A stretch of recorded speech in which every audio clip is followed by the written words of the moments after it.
எதற்காக இங்கு வந்தீர்கள்? உன்னை பார்க்கத்தான் வந்தேன். என்னை பார்க்க வேண்டும் என்றால் அகத்திற்கு வர வேண்டியதுதானே? அகத்திற்கு தான் வந்தேன், ஆனால் நீ இல்லை. நீ கோவிலுக்கு போயிருப்பதாக உன் அத்தையும் பேரும் அக்காவும் சொன்னார்கள்.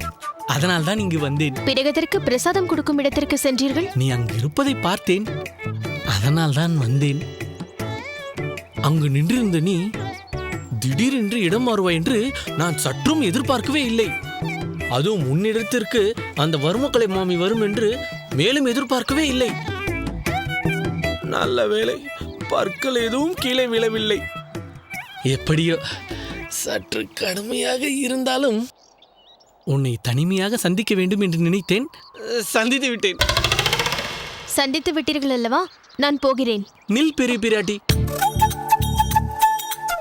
நான் உன்னிடம் ஒன்று கேட்க வேண்டுமே. என்ன மென்று விழுங்குகிறீர்கள்? கேளுங்கள். உனக்கு உனக்கு உனக்கு என்னை பிடித்திருக்கிறதா? ஓ, பிடிக்கும் என்று நினைத்திருக்கிறீர்களா? ஐயோ, ஏன் இப்படியெல்லாம் சொல்கிறாய்? கோலமே பிடிக்காத உங்களை எனக்கு எப்படி பிடிக்கும்? கோலம் எனக்கு பிடிக்காது என்பது உனக்கு எப்படி தெரியும்? அதுதான் சீமந்தத்தில் பார்த்தேனே. ஓ, ஆமாம். சரி, கோலம் எனக்கு பிடிக்காது என்பதால் என்னை ஏன் உனக்கு பிடிக்காமல் போக வேண்டும்? வேலை வெட்டி இல்லாத பெண்களுக்கு கோலம் இடுவதுதான் வேலை என்று சொன்னீர்கள் அல்லவா? சொன்னேன். அந்த வேலை வெட்டி இல்லாத பெண் வேறு யாரும் அல்ல. யார்? நான் தான். இப்பொழுது புரிகிறதா உங்களை எனக்கு பிடிக்காததற்கு காரணம்? நீ அந்த கோலத்தை போட்டாய். ம். அற்புதமான கோலம் ஆயிற்றே அது. அப்போது அது அற்புதமாக தோன்றவில்லையோ? தெரிந்திருக்கும். கோலத்தை போட்டது பெரிய பிராட்டி என்று நீ கீழே எழுதியிருந்தாள். போதும். கீழே விழுந்தும் மீசையில் மண் ஒட்டவில்லை என்று சமாளிக்காதீர்கள். மீசையே இல்லாத என்னிடம் இந்த உதாரணத்தை சொல்கிறாய் பெரிய பிராட்டி. பேச்சிற்கு மட்டும் குறையே இல்லை. சரி விடு பெரிய பிராட்டி, இன்றிலிருந்து, ஏன் இப்போதிலிருந்தே நான் உன் கோலத்திற்கு மகா ரசிகன். கல்யாணத்திற்கு பிறகு தீபாவளியாகட்டும் பொங்கலாகட்டும் நம் அகத்தில் வெள்ளை அடிக்கப் போவதே இல்லை. பிறகு நம் அகத்தில் உள்ள சோர்கள் முழுவதும் நீதான் கோலம் போட போகிறாய். கோலம் வாழ்க, கோலம் போடும் பெண்கள் வாழ்க வாழ்க.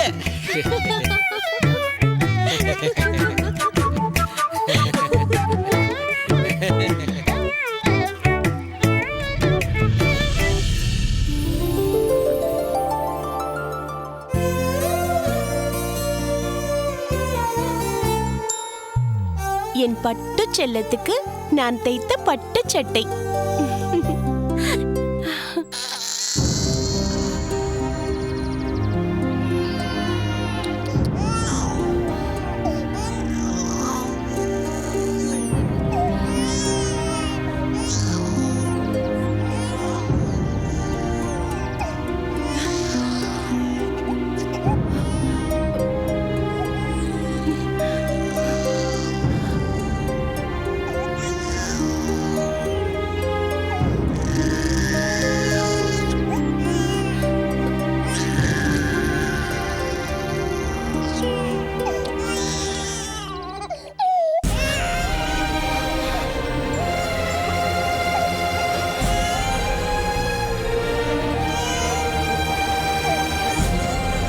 செத்த நெல்லுமா,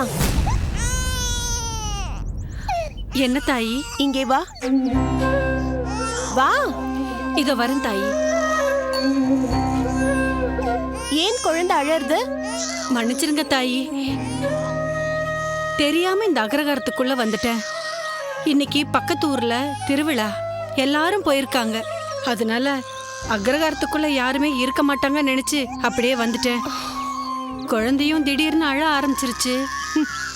சித்திரை மாதத்து வெயில்ல குழந்தைய கொண்டு வந்து சித்திரவதை செய்தால் அது அழாம என்ன செய்யும்? இப்படி வா நிழலுக்கு. வேணாம் தாயி, என்ன விட்டுடுங்க, நான் போகணும். தெரியாம வந்துட்டேன் தாயி. நீ முதல்ல நிழலுக்கு வா, பிறகு எல்லாம் பேசிக்கலாம். வா. மன்னிச்சிரு தாயி, மன்னிச்சிரு. இப்படி குறுக்கால போனா சீக்கிரமா ஊருக்கு போயிடலான்னு அக்ரகாரத்துக்குள்ள வந்துட்டேன். தப்புதான் தாயி, தப்புதான். முதலில் வந்து இந்த திண்ணையில் உட்கார். தாயி, வா, வெயிலில் நின்று கொண்டு நீயும் பாடிக்கொண்டு அந்த குழந்தையையும் எதற்காக வாட்டுகிறாய்? ஏறி வா. வேணாம் தாயி. ஏறி வா. உட்கார், உட்கார். குழந்தை ஏன் இப்படி கையில் நிற்காமல் அழறுது? பசியில அழுகுதுமா. வேகமா இந்த தெருவை தாண்டி போயிட்டா ஏதாவது ஒரு மரத்தடி நிழல்ல உட்கார்ந்து பால் குடுக்கலான்னு தான் போயிட்டு இருந்தேம்மா. சரி சரி, இப்போது இங்கே உட்கார்ந்து நிதானமாக குழந்தைக்கு பால் கொடு. நான் இப்பொழுது வருகிறேன்.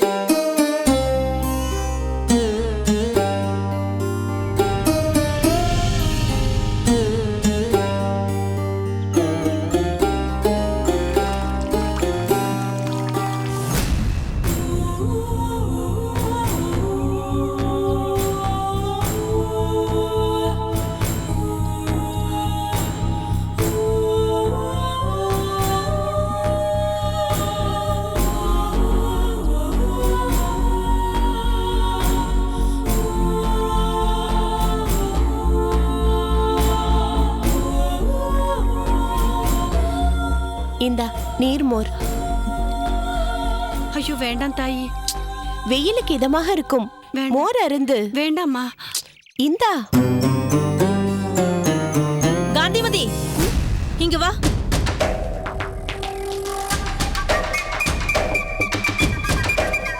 நீ அருந்து, நீ மோர் அருந்து.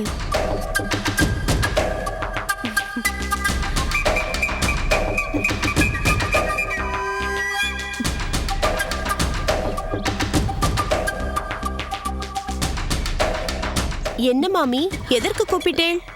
என்னடி இது? கண்டவர்களை எல்லாம் உன் வீட்டு திண்ணையில் உட்கார்த்தி வைத்திருக்கிறாய். அவள் நம் தெருவில் நுழைந்ததே தவறு. போதாததற்கு உன் திண்ணையில் வேற இடம் கொடுத்திருக்கிறாயே. உனக்கு மூளை மழுங்கி விட்டதா என்ன? என்ன மாமி இப்படி பேசுகிறீர்கள்? பாவம் மாமி, அவள் வேகாத வெயிலில் கை குழந்தைக்கு பால் கொடுக்க வழி இல்லாமல் அலைந்து கொண்டிருந்தாள். சரிடி காந்திமதி, அவள் போன ஜென்மத்தில் என்ன பாவம் செய்தாளோ அதனால்தான் பெருமாள் இப்படி அலைய விட்டிருக்கிறார். மாமி, தவறாக நினைக்காதீர்கள். அந்த பெருமாள் தான் அவளை என் வழியாக என் வீட்டு திண்ணையில் உட்கார வைத்திருக்கிறார். நீ நன்றாக பேச கற்றுக்கொண்டிருக்கிறாய். அவள் நம் அக்ரகாரத்திற்குள் நுழைந்ததே பாவம். தீட்டு தெரியுமோ நோக்கு?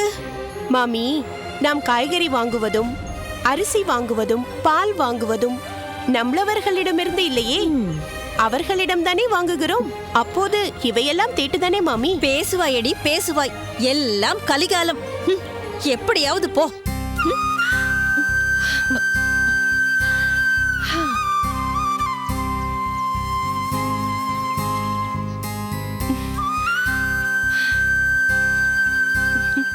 குழந்தை பசியாறி விட்டது போல் தெரிகிறது. தாயி. சரி, நீ மோர் அருந்தினாயா?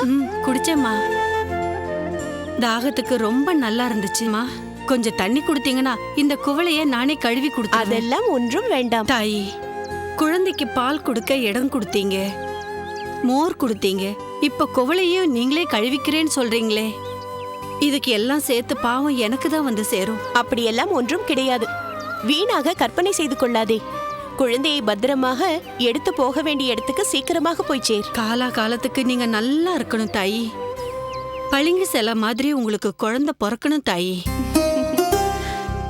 நான் வரேன் தாயி.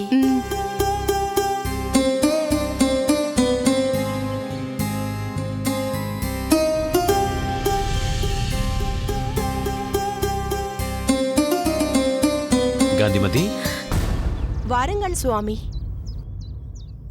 நான் எல்லாவற்றையும் பார்த்து கொண்டுதான் இருந்தேன். உன்னை நினைத்தால் எனக்கு எவ்வளவு பெருமையாக இருக்கிறது தெரியுமா? என் அகமுடையாள் காந்திமதியா இது என்று உன்னை பார்த்து பார்த்து பூரித்து போகிறேன். எவ்வளவு மாற்றம் உன்னிடத்தில்! ஆமாம், மாற்றம்தான். என்று இந்த கருவை என் வயிற்றில் சுமக்க ஆரம்பித்தேனோ அன்றே என் எண்ணங்கள் எல்லாம் மாறத் தொடங்கிவிட்டன. சரி, நீ உள்ளே சென்று ஓய்வெடுத்துக்கொள். வெளியே வெயிலின் உக்கிரம் இன்று சற்று அதிகமாகவே இருக்கிறது. உனக்கும் பிரசவத்திற்கான நாள் நெருங்கிவிட்டதல்லவா?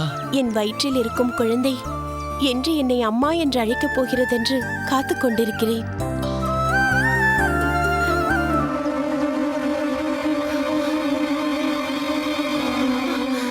காந்திமதி, காந்திமதி, காந்திமதி, காந்திமதி, காந்திமதி, என்னவாயிற்று? என்னவாயிற்று காந்திமதி? வலி தாங்க முடியவில்லை சுவாமி. பெருமாளை நினைத்துக்கொள் காந்திமதி, ஒன்றும் ஆகாது. அமுதா மாமி, ஒன்றும் ஆகாது. காந்திமதி, காந்திமதி, காந்திமதி, பயப்படாத, ஒன்றும் ஆகாது. பெருமாளை நினைத்துக்கொள், சற்று பொறுத்துக்கொள், ஒன்றும் ஆகாது. என்னவாயிற்று சோமயாஜி?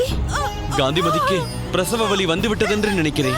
மாமி, காந்திமதியை பார்த்துக் கொள்ளுங்கள். நான் மருத்துவச்சியை அழைத்து வந்து விடுகிறேன். சுவாமி, ஆ? வேண்டாம். என்னை விட்டு இப்போது எங்கும் போக வேண்டாளே. பயப்படாதே காந்திமதி, நான் மருத்துவச்சியை அழைத்துக் கொண்டு சீக்கிரம் வந்து விடுகிறேன். நான் மாமி, பார்த்துக் கொள்கிறேன் பார்த்துக் கொள்ளுங்கள். சோமயாஜி.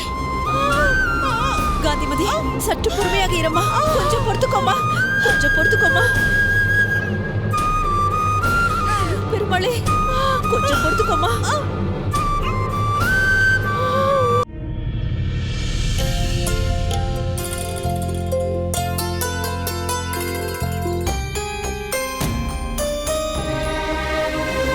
மாமா, அடடே, சோமயாஜி வாருங்கள், உள்ளே வாருங்கள். இல்லை மாமா, காந்திமதிக்கு பிரசவ வலி வந்துவிட்டதென்று நினைக்கிறேன். உதவிக்கு மாமியை கொஞ்சம் சீக்கிரம் அனுப்பி வைக்க முடியுமா? அடடா, மாமி பக்கத்து ஊர் திருவிழாவுக்கு போயிருக்கிறாளே. மாமி எப்பொழுது வருவார் மாமா? எப்பொழுதா? அவள் வருவதற்கு சாயங்காலம் ஆகிவிடுமே.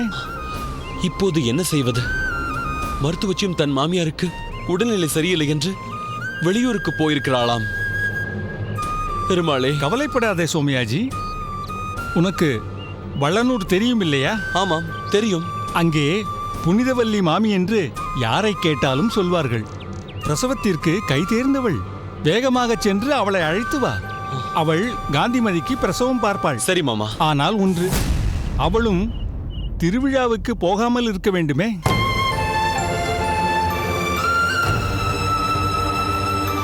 ஆதிகேசவா, பயப்படாதே, சீக்கிரம் போ. சரி. ம்.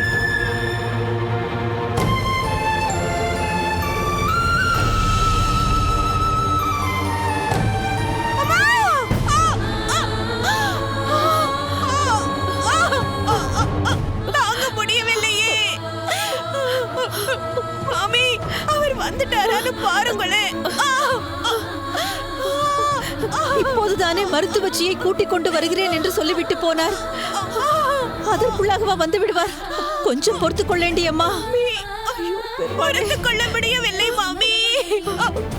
அச்சோ, பெருமாளே. பதட்டப்படாதடி அம்மா. நேக்கு கையும் ஓடல, காலும் ஓடல. அச்சோ, வலி குறையவில்லையே.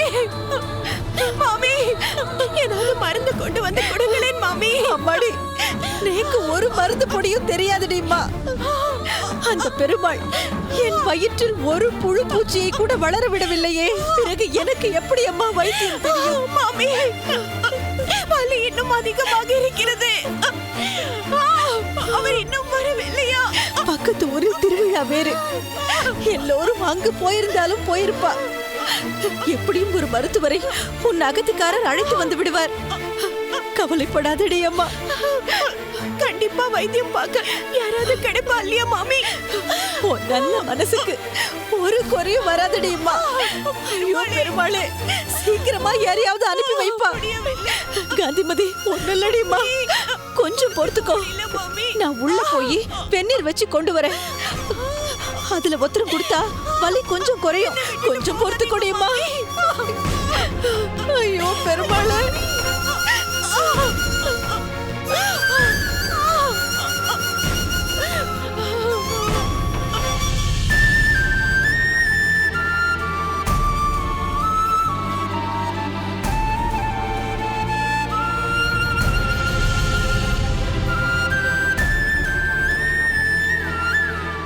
சோமயாஜி சுவாமிகளே,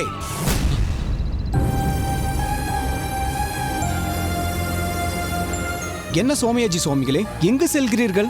பேசுவதற்கு நேரமில்லை. நான் அவசரமாக வளனூருக்கு சென்று கொண்டிருக்கிறேன். புரிகிறது. வழக்கத்திற்கு மாறாக என்னவோ மிகவும் பதபதைப்பாக போய்க் கொண்டிருக்கிறீர்களே. என்ன ஏது என்று கேட்கலாம் என்றுதான் அழைத்தேன். காந்திமதிக்கு வலி ஏற்பட்டு விட்டது. மருத்துவச்சியும் ஊரில் இல்லை, கமலம் மாமியும் ஊரில் இல்லை. வளனூரில் புனிதவள்ளி மாமி என்று யாரோ இருக்கிறார்களாம். அவர்களை அழைத்து வரத்தான் அவசரமாக சென்று கொண்டிருக்கிறேன். நான் வருகிறேன். சற்று நில்லுங்கள். வளனூருக்கு கடந்து போய் அந்த மாமியை கூட்டி வர எவ்வளவு நேரம் ஆகும் தெரியுமா? வீட்டிற்கு செல்லுங்கள், நான் வண்டியை கட்டி அனுப்புகிறேன். பிரசவ வலி என்கிறீர்கள். இந்த நேரத்தில் தாங்கள் வளனூருக்கு நடந்து சென்று மருத்துவச்சியை இங்கு அழைத்து வருவது என்பது உடனே நடக்கக்கூடிய காரியம் அல்ல. தாங்கள் வீட்டுக்கு செல்லுங்கள். தங்கள் மனைவியை வளனூருக்கே கூட்டிச் செல்லலாம்.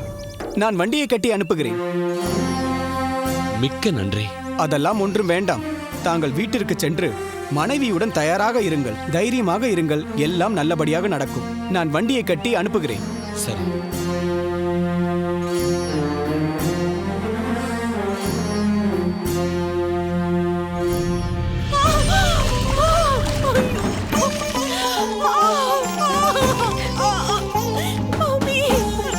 அம்மா ஒண்ணுல. ஐயோ, இந்த நேரத்துல யாருன்னு தெரியலையே. சற்று இருடிமா, வந்துடுறேன். சற்று பொறுத்துக்கோ, வந்துடுறேன்.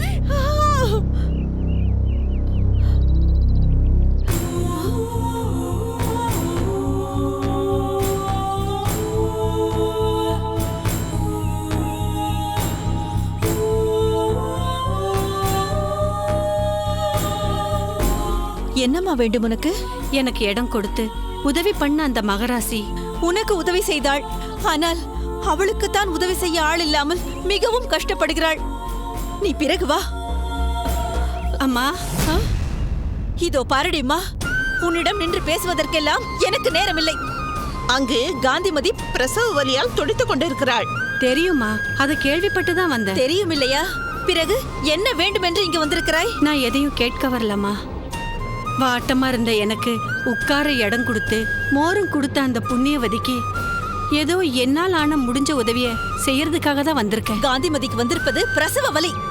நல்லபடியாக அவளுக்கு பிரசவம் ஆக வேண்டும் என்று அவ அகத்துக்காரர் வைத்தியம் பார்க்கிறவாளை தேடி போயிருக்கிறார். என்ன வயிற்றோ ஏதாயிற்றோ என்று தெரியவில்லை. அவர் இன்னும் வரவே இல்லை. இந்த சமயத்தில் உன்னால் என்ன உதவ முடியும்? முடியுமா? இப்போ அவங்களுக்கு என்ன தேவையோ அதை என்னால செய்ய முடியும். நீங்க ஒத்துக்கிட்டீங்கன்னா என்னால அந்த மகராசிக்கு பிரசவம் பார்க்க முடியும்.